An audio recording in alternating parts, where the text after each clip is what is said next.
I was looking for a curriculum that our program could use that was talking about community stewardship, talking about leadership, and somehow serve as a backbone thread for the whole program. So having a curriculum like this means that, that there's something that ties the threads together behind the scenes, so that while the class is dealing with maybe an education day on arts and an education day on human services, they are also talking about a leadership theme that connects all these days and all these pieces.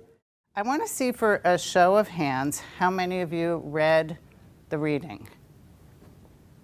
Okay, great job. So I'm expecting some participation here. When I saw the curriculum, I immediately saw this does that. There's enough chapters that line up for each and every one of our days.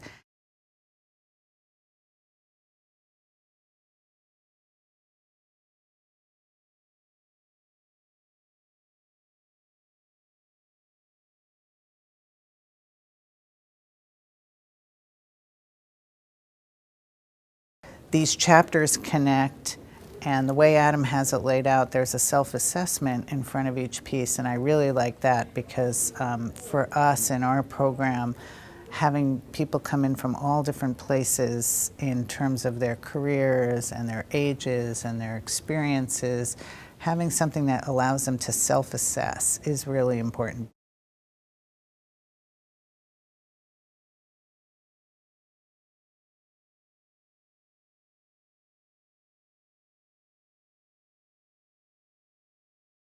Instead of like doing everything a little bit, you do two things way too much.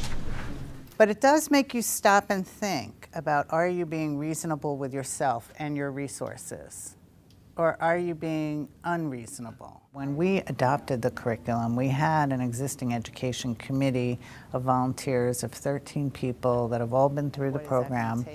And you know, they were very on the fence about adopting a curriculum and even about piloting a curriculum. And we agreed that we would just test it for 1 year and see how it went.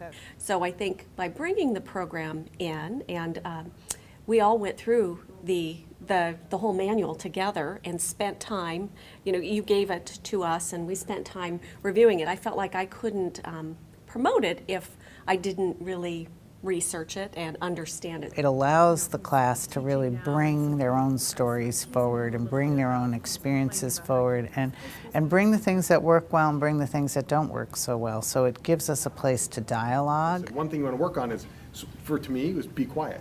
It was to sit and listen to other people, to force myself to listen to the whole thing and not just like try and solve the problem. I love how every time he ties back everything to the previous chapters. And their very first line in resilience kind of answered it for me, and I think it told me what I'm doing wrong. The class is more engaged.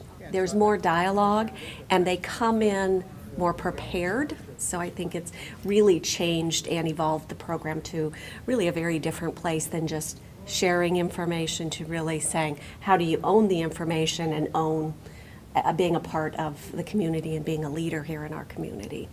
How do you see that now? Year after year, they ask in the evaluation for us to leave more time for what we do with the curriculum in the class, more time for that dialogue to go even longer. I think about now everything we do having a purpose, and every location that we are, every activity that we do is very connected, and it all ties into this curriculum that is really important to us now. So it has become a centerpiece, not because I particularly said it has to be our centerpiece, but because we embraced it and said, we want this to be our centerpiece. It makes complete sense for us.